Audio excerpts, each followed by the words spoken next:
Moving beauty even more, some good ideas as well as mummy tips. So many choices are well displayed. So handy all day, I feel relief. Free. Mode, déco, shopping, bon plan de star. Avec le journaldesfemmes.com, pimentez vos envies.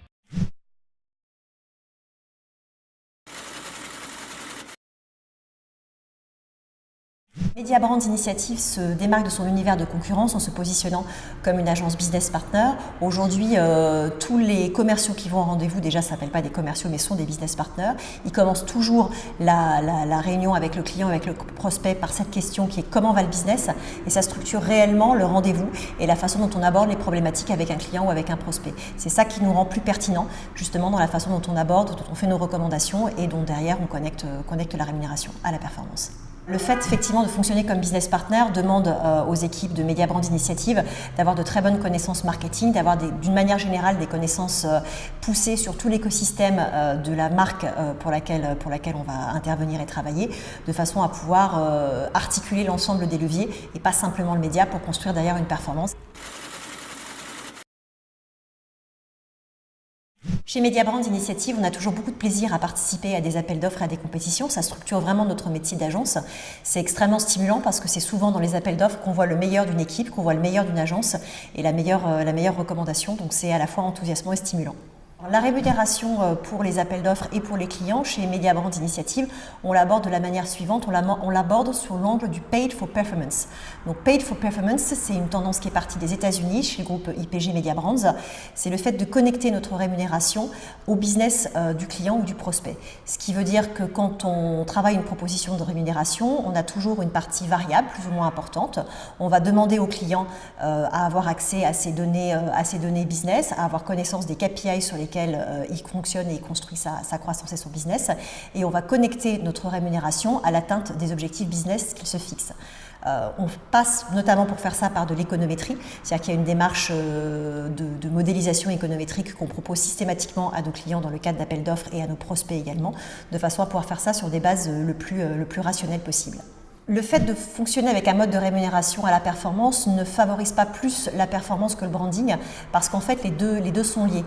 Pour faire une bonne campagne performante sur des KPI business, il est nécessaire d'une part de construire la marque en premier lieu et ensuite ça va contribuer à l'efficacité des campagnes plus directement connectées au trafic, au business ou à l'évolution d'un chiffre d'affaires. L'évaluation du branding pur, elle va passer soit par des KPI de notoriété qui peuvent être mesurés par des baromètres de notoriété.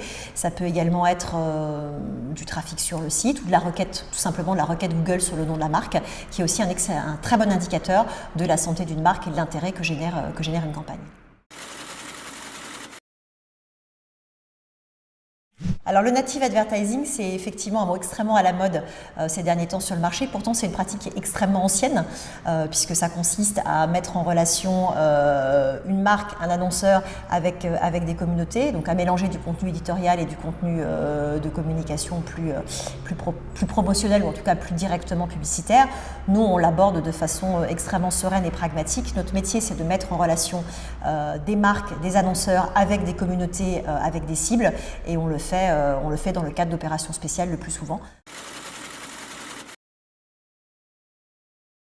C'est difficile aujourd'hui de chiffrer la part de business qui est faite en programmatique. Par contre, je peux partager avec vous l'objectif du groupe Mediabrands Interpublic, qui est un objectif international qui a été fixé par Matt Sellers, notre CEO au niveau monde, qui souhaite que d'ici quelques années, 2017 si ma mémoire est bonne, on passe 50% des billings gérés par Mediabrands par le biais du programmatic buying. Donc c'est un objectif aujourd'hui américain et qui va se décliner sur les différents pays du groupe.